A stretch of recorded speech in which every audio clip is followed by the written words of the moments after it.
Today's Locked On Bucks is brought to you by GameTime. Download the GameTime app, create an account, and use the code LOCKEDONNBA to get $20 off your first purchase. Terms apply. On today's show, we had mentioned, hey, sooner or later, we're going to see who's on the Summer League roster for the Bucks, and it is sooner. We got that roster. So we take a look at the most intriguing names on there. There's one name that's conspicuous by their absence, and who has the potential to be the breakout candidates this July.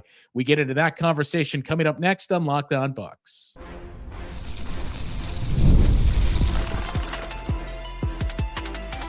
You are Locked On Bucks, your daily Milwaukee Bucks podcast, part of the Locked On Podcast Network, your team every day. You're tuned into Locked On Bucks. I'm Justin Garcia, joined by Camille Davis, and we thank you for making Locked On Bucks your first listen every day. As always, it is free and available wherever you get your podcasts. You can find us on YouTube as well. It's all part of the Locked On Podcast Network, your team every day. Camille, it is always an exciting, dare I say, time of the year for Bucks fans when we finally learn the Summer League roster. Now, we talked about this in previous shows that there was always that one name of, okay, I remember that guy. Or as we thought last year, it was going to be Jabari Parker's return. Didn't really get that on this year's club. I guess the addition for the second consecutive year of Vin Baker Jr. would be the closest we got to that. But I think the big difference in years past versus this year is there's probably at least 6 young guys that are on this roster that Bucks fans at the very least are familiar with, and probably more than that by actually going back and looking at it, but also excited to see in Summer League. Yeah, I think that's the biggest difference here. Normally, Summer League rosters, as you mentioned, are kind of like a mismatch of just like, how many of these players can you actually recognize here? But for the Bucks, with where they are right now and the amount of young talent that they have on their team, as you mentioned, there are a lot of familiar names on this list for the team.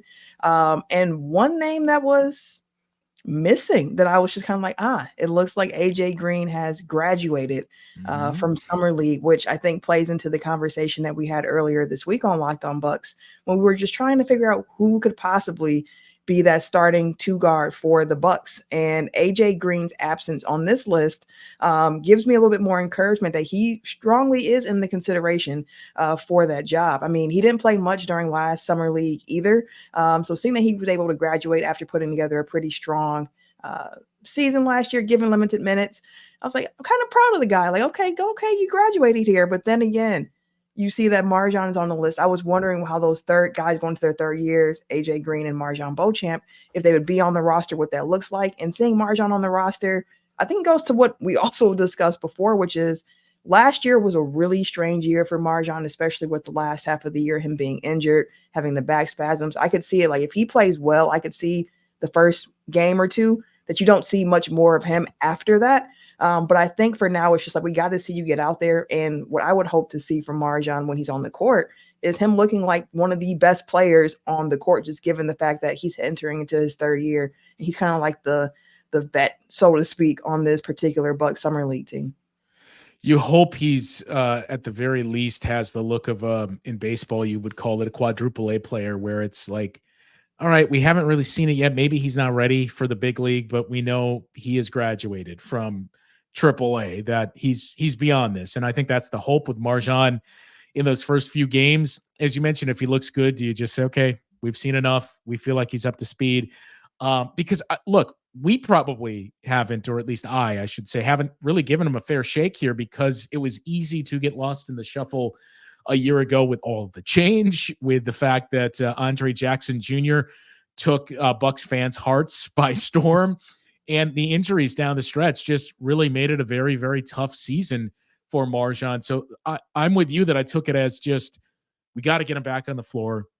And I take the AJ Green piece of not being on this roster. And we saw a little bit of reporting as well that apparently his agent or so had been told he's guaranteed a pretty decent spot within the team here in the rotation going forward, which should not come as a surprise when what we saw from him a year ago. Even the fact that on our show the other day when we were talking about who's the fifth starter, it was a name you at least had to bring up of, is it AJ Green? And in hindsight, Camille, we spent some time on it, not quite as much time as other names. And the fact that he's not on the summer league roster means maybe we should have spent more time on that.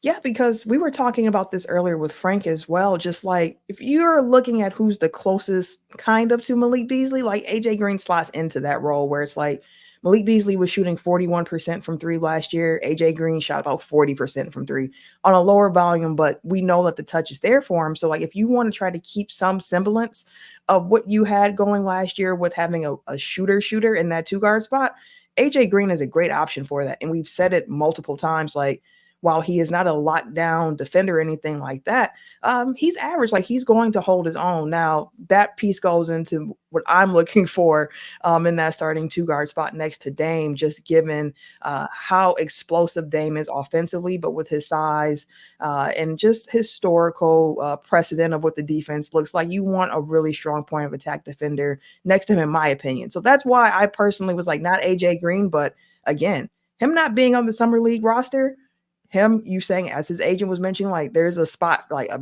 rotation minute for AJ coming up. Like, he probably does deserve a little bit more credit and just a bit more respect about what he can possibly do for this team this upcoming year. It feels like it's been a gradual build up the last few years when we've talked about going into summer league. Hey, they have more than one player that I'm interested in seeing. And then it was, hey, they've got three players I'm interested in seeing. And, we said at the top of this show, six or so. I mean, actually, in looking at this list, looking it over once again, I think there's six for sure names that Bucks fans are going to be watching with a close eye. But really, you could take that number up to 9 or 10, I think, when you look at this list of players that if you're not super excited for, you're at least familiar with and have seen in the past. And one very, very intriguing name that's on there for a second year in a row. So we'll do the deep dive on all those players that are listed on the Bucks Summer League roster. And as we mentioned at the top of the show, who's most worth watching, who has the potential to really put forth a breakthrough campaign during this couple week stretch here of Summer League. We will get into that conversation coming up after the break here on Locked On Bucks.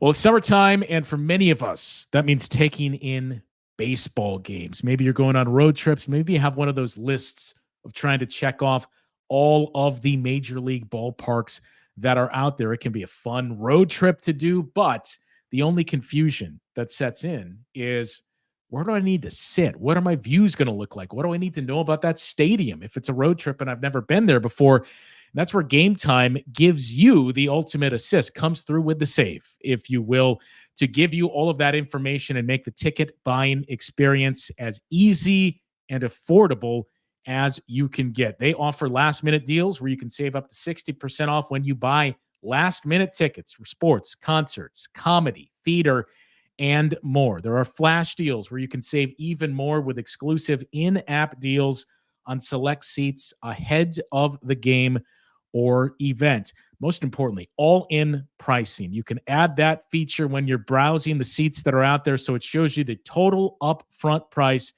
No surprise fees, no sticker shock once you get to the checkout. And as we mentioned, maybe you're not familiar with that stadium that you're taking in here. You can get a panoramic view from your seats in the app before you buy the tickets to see what that view is going to look like. Maybe, I suppose, I'll look for tickets somewhere else. You can get all that covered with GameTime. Plus, they offer one of the best ticket price packages out there. If you can find seats cheaper, GameTime will credit you 110% of the difference in your purchase is covered with the most flexible customer service policy in the ticketing industry. So download the GameTime app, create an account, and use the code LOCKEDONNBA to score $20 off your first purchase. Terms apply. Again, create an account and redeem the code LOCKEDONNBA, LOCKEDONNBA, for $20 off your first purchase. Download GameTime today. Last minute tickets, lowest prices guaranteed.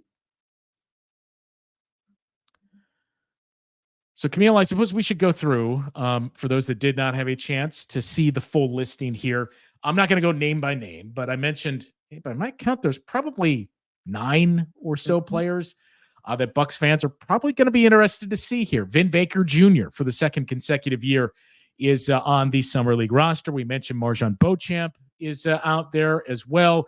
Jalen Galloway, who came over from the NBL and spent some time with the Bucks last season on a 2-way deal, is on the Summer League club once more.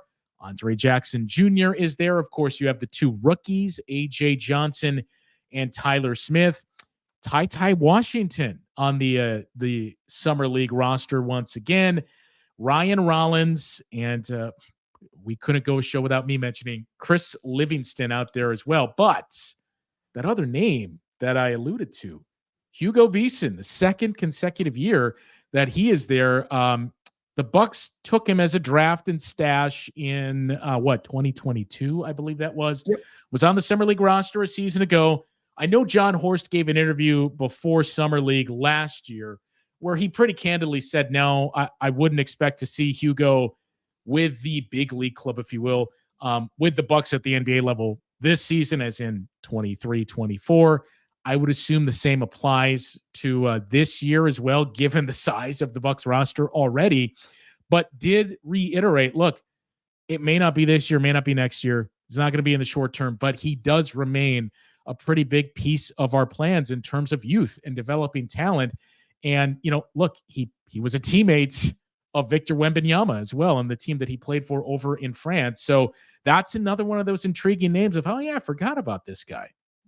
I did the exact same thing. I was like, "Oh, yeah, we did draft him a couple of years ago." And I did see after the draft this year, the assistant GM, Milt Newton, he came out and was talking about Besson, and he was just kind of like, the plan has always been for us to develop him, and then we want to make sure like we don't bring him over here and he's losing opportunities when he can still be playing ball over in Europe. So we're going to keep in touch. We want to make sure he's in a good place, but we do want him to come over at some point. Like that is still part of the goal of him coming over and playing for the Bucks. So I'll be really curious to see what he looks like in Summer League this year in comparison to how he looked last year. And that's also one of the things about Summer League that can be fun. It's just seeing like, okay, haven't seen you in a whole year.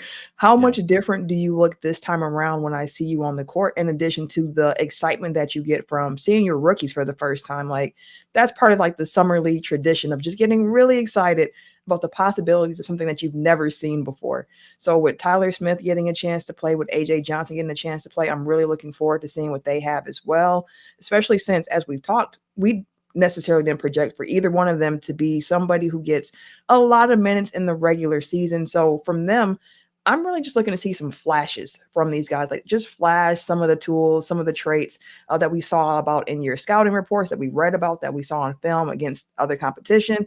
Let's see you do it with the difficulty level turned up a bit, not quite NBA level all the way, but just turned up a little bit, and see how you respond to that. And that's part of the fun of Summer League, which makes me want to ask you, like when you're watching Summer League games, given the fact that so many of these guys are going to be playing out of the role that they'll play on the main roster, like what do you tend to look for from guys when they're playing? Like, are you just looking for flashes, development? Like, how do you necessarily watch the games and try to evaluate what you're seeing? Because it is a wonky environment for basketball to be played.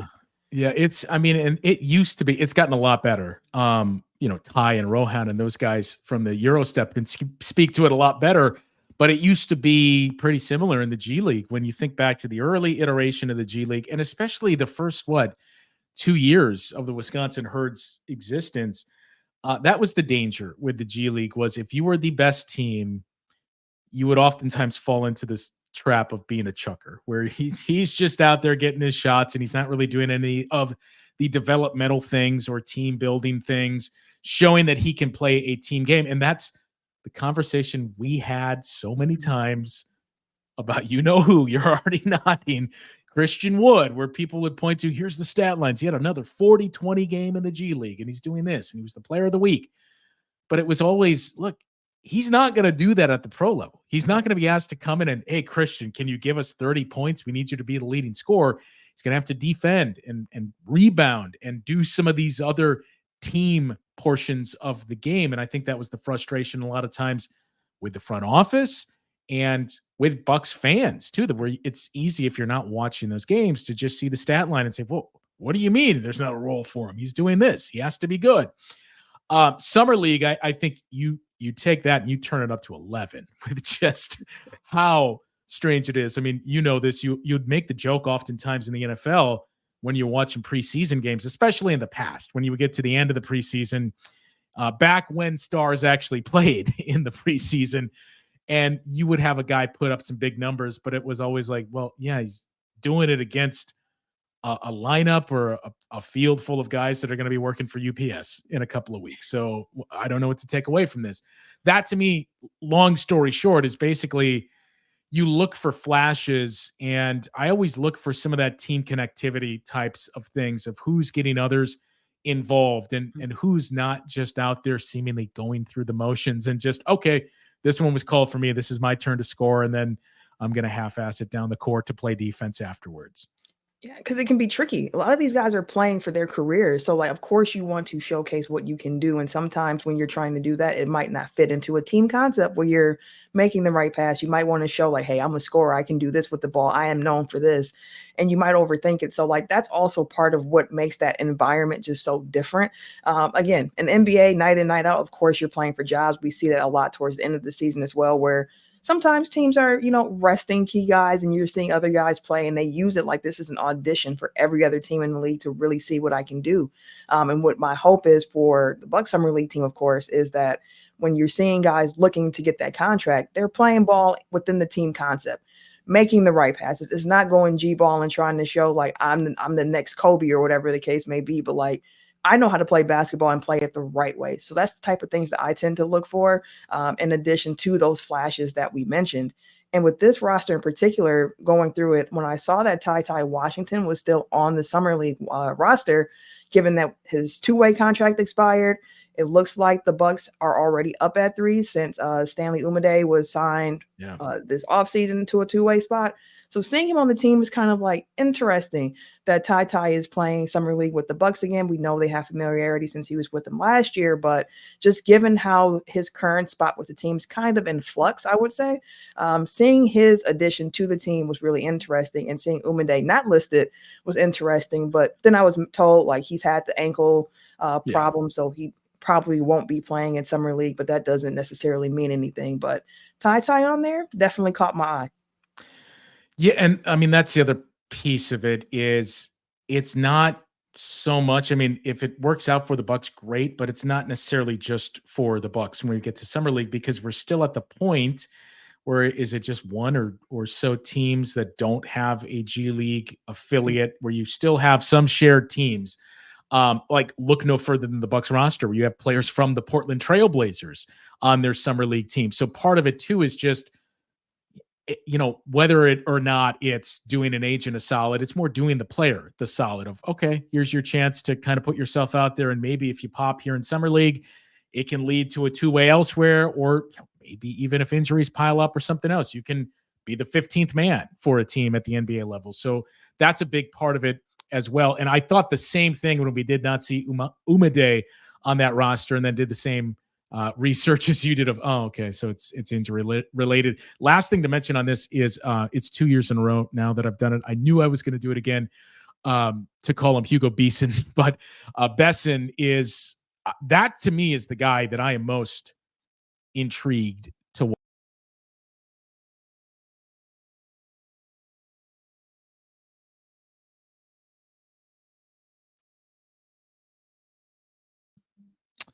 watch. We knew it was going to happen there, Camille, where everything was going too well, and technical issues popped up, but we're back now.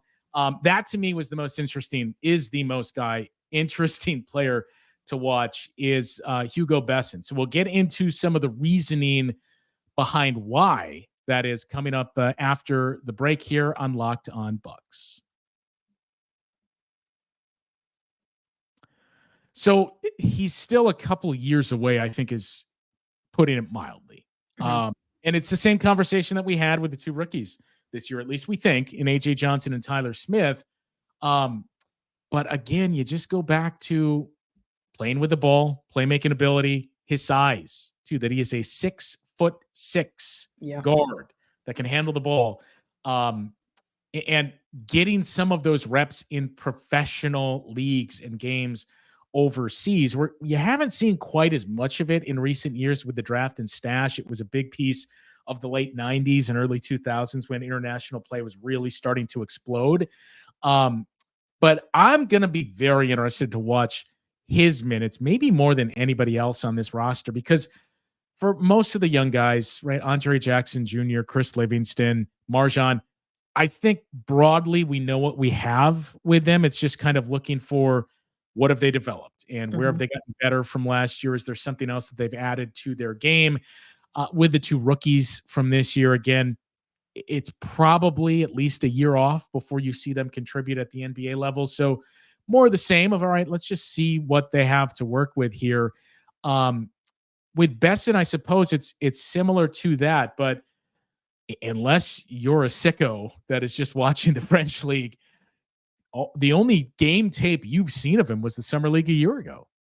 Yeah, that's the only one. So I definitely get why he's someone that for your list is like he is the number one guy I'm looking forward to watching. He's definitely top on my list, or in the top range. But I would actually go with your guy, Chris Livingston, as top of my list because of all the young guys who we've had on our roster. He's the one we've seen the least of up on the Bucks roster. Like he played in the G League for a bit. He got some run in there. But I mean, everything around Chris Livingston has just been kind of different from him getting like the largest contract ever for the last pick in the second round of a draft before to just him kind of being like, I'm around the team, but I'm at the G League as well. And just seeing his tools that he has, like, again, a big bodied wing. Like, I just want to see what that looks like because he was, touted as having just all this potential. He can be a really locked down player. He can guard up, he can guard down, in addition to him having athletic gifts on the offensive end. So, like, I really want to see what he looks like this year, especially given the fact that Horace came out and was like,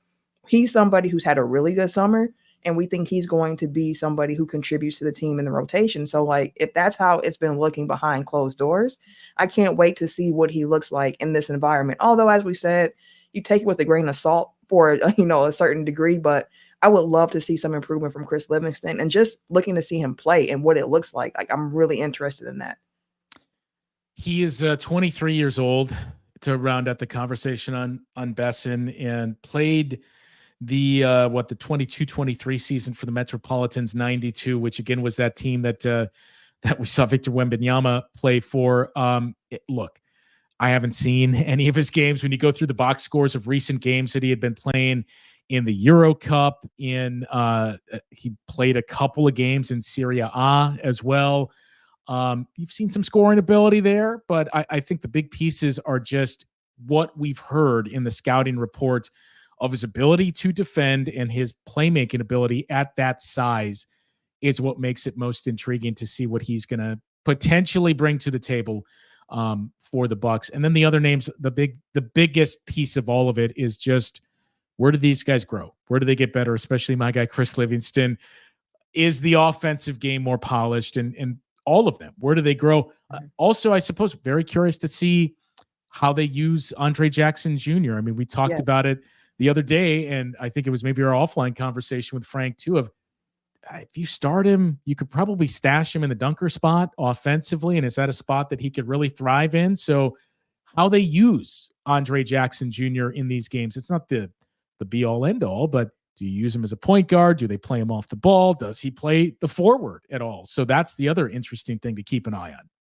Yeah, that's exactly what I was going to say. Like, the last guy I want to make sure I mention is Andre Jackson Jr. And for all the reasons that you mentioned, in particular, I really want to see if they use him as a ball handler more. Like, that aspect of it is the piece of where I'm the most interested. And for the everydayers who listen, they've heard me say this multiple times, but Andre Jackson Jr. himself, he mentioned one of the biggest adjustments of coming into the NBA was learning to play off ball more because he was so used to having the ball in his hands a lot more at UConn. So just trying to learn that. And understanding that and seeing how the Bucks season ended this past year, where there was no Giannis, where they went through the stretches without Chris Middleton, where Dame was in and out of the lineup with injury concerns, and we were seeing point guard Pat Connaughton during stretches. Just wondering and looking at the roster constructed now of who are the backup guards, who are going to be your guys to bring the ball up, who can initiate. And for Andre Jackson Jr., like, I think a hope for him, for me at the very least, is thinking of how the Nuggets were using Aaron Gordon at times in the playoffs, where it's like Jamal Murray's getting sweated right now. So let's give the ball to Aaron Gordon. Let him bring it up for a second. Give Jamal Murray some breathing room. And then once we get the ball over half court, swing it back to Jamal. Let's get the offense going. But just save your point guard some time, some energy, some reps from having to fight to bring the ball up the court at all times. So, like, if Andre can even do that for the team well, and we saw him do that at points during that Pacers series, where it's just like, you please initiate the offense, just bring the ball up for us because they are full court pressing. Just having those valve release pressure points on the team are very, very important. So I want to see if the Bucks use him in that way. In addition, do we see him at all as like a small ball forward in any lineups that they're throwing out? And again, take it all with a grain of salt. It's summer league, but I am just curious, like you mentioned, of how they're going to use Andre Jackson Jr. As we start to wrap up here, we put it out there on social media as well, but we are going to do a mailbag episode next week. So to me, Camille, Frank, whoever, you can tweet in your questions or send them to that email address as well. We'll retweet the link to that, and we'll take your questions at some point next week during one of the off days, because it's Saturday, Sunday, Tuesday, Friday, I think, is the Bucks Summer League schedule. So get your questions in. It could be free agency. It could be player personnel, how the Bucks intend on using guys, maybe what we tackled yesterday, more thoughts on the starting five. But we're going to do a mailbag episode next week. As we start to wrap, though, Camille, there's really three small pieces of news in terms of free agency to, I suppose, put out there, because there's some interesting ties to the Bucks. First and foremost, Saddiq Bey is officially off the market. He signs a 3-year, $20 million deal with the Wizards. He's going to miss most of the season with that torn ACL. But I was very curious to see if there would be a contending team or at least playoff level team that says, okay, we know he's going to miss the first handful of months of the season. Let's sign him to maybe a 1+1 or something where he can recoup some of that and build up his value. And we get him for the stretch drive. If he's, rehabbed and ready to go, we get a pretty good shooter for the last 2 months of the regular season. That is off the table now, as he has joined the Washington Wizards. Speaking of the Wizards, they also added Landry Shamet, who is signing, stop me if you've heard this before, a smaller deal than was anticipated and what his previous cap figure was, but he's going back to the Wizards. The Heat, the Knicks, Timberwolves, and Bucks were all teams that had to at least kick the tires on Landry Shamet. And the last one here is Memphis Grizzlies declined the option on I almost said Luke Cornett, on Luke Kennard, who was making the option was about $15 million. They declined that figure and are hopeful, just as we said before, can re-sign him to a smaller figure there. But for the time being, Luke Kennard is on the market and would probably be, at least by the numbers, the best shooter on the market, shooting 48% on threes in 60-plus games last year with the Memphis Grizzlies. So, look, we talked about Gary Trent Jr. a couple of days now, and I suppose it is worth pointing out that there was another, I'm not going to say report, but another message put out there, or tweet put out there. This time it was by Evan Sidery, that what we had said before, the market just isn't there. I mean, we just named two guys that signed for less money than their previous deal was, or had an option declined and signed for less than that option figure was. So as Evan Sidery of the Forbes Sports, almost drew a blank there, put out there, it's starting to sound like he's going to take a 1-year prove-it deal just because of where the market is at. So I know when we mentioned Gary Trent Jr. and who could be the fifth starter, there was some pushback of, guys, why are you pointing that out? Like, the Bucks only have the minimum to offer, and that's true, and we know that. It's just, I don't want to get my hopes up too much here, Camille, but the money just isn't out there, that you're starting to look around and say, okay, we can give you a shot to be I'll say this, if they sign Gary Trent Jr., he is going to start for them. So if you're the Bucks, We give you the opportunity to be a starter. You play next to Damian Lillard. You play next to Chris Middleton and Giannis. We think if we're healthy, we're going to go on a deep playoff run. You got a chance to compete for a championship, build up your value, and cash in next summer. That's the sales pitch. That's the sales pitch, because money is not going to be what really tempts them to come to the Milwaukee Bucks at this point in time. Because as we've mentioned, the money just isn't there. All the Bucks can offer is a vet min at this point. So like your sales pitch has to be really good around that, because the money is not going to entice anyone. Saying like, hey, we can get you a starting job here. Hey, opportunity to win a title. Hey, you're probably going to get some of the most open shots that you've had in your career playing with Giannis and Dame. Like, trust us on that. Like, good shooters can become great shooters when they're playing next to Giannis, just given the opportunity that they have, which again, that's how the sell pitch should be. Now, whether that sales pitch works or not is a different conversation, because it could be as simple as like, we can give you a minimum, but like we mentioned with Beasley going to Detroit, where it's like, they just give you a couple million more, and saying a couple million more, like so casually, but the understanding of what a million is, understanding that for an athlete, your career isn't necessarily guaranteed to be very long. So you're trying to get in and make as much money as you can so that you can set yourself up and your future generations to be okay. So like, I get all that. Don't know the likelihood of Kennard coming here. Shamit, I think Shamit signed somewhere. He went back to the so Wizards. Like, cool to hear we were in the conversation. I'm glad it didn't necessarily work out. I wouldn't have been thrilled with that particular pickup, but like, I get the appeal of it because of the shooting prowess of him. But you got to keep your eyes open, because strange things can happen as free agency drags on, with guys just saying like, hey, the market did not shake out the way I wanted it to. Let me go ahead and take this man and try to, raise my value for next season. We'll probably pick up that conversation on tomorrow's episode as well. Just more of a look, here's why we keep pointing it out, because this is what the market is. Here are the teams that have money. Here's what's out there in terms of the taxpayer mid-levels and et cetera. So I would still lean towards it probably doesn't happen, but I don't think you can cross it off and say, well, it's just not going to happen because all they can offer is the minimum. A lot of teams are in that spot. The money has dried up in this market. On tomorrow's show, we're also going to take a look at the defense, because we've talked quite a bit about versatility. Is it already going to be a more versatile defense for reasons we have not examined? We'll get a look at that and continue to get you ready for Summer League. For Camille, I'm Justin. We'll talk to you once again tomorrow on Locked On Bucks.